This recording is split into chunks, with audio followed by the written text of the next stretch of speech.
For the polynomial, combine like terms if possible and write the polynomial in descending powers of the variable. Give the degree of the simplified polynomial and decide whether the simplified polynomial is a monomial, a binomial, a trinomial, or none of these. Our original polynomial, 5x squared plus 8x minus 12x squared, can be simplified by combining like terms. We have a 5x squared term and a negative 12x squared term. We'll combine those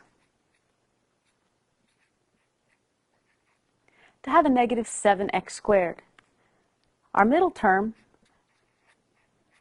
has no other term to combine with it, so our simplified form is negative 7x squared plus 8x.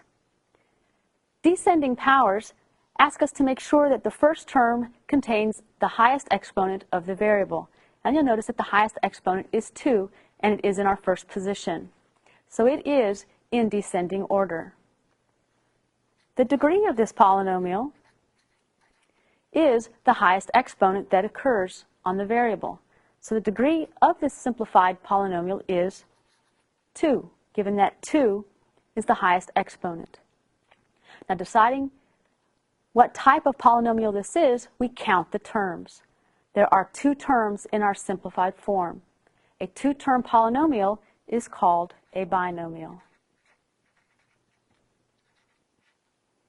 So our simplified form is a binomial of degree 2, and it's simplified to negative 7x squared plus 8x.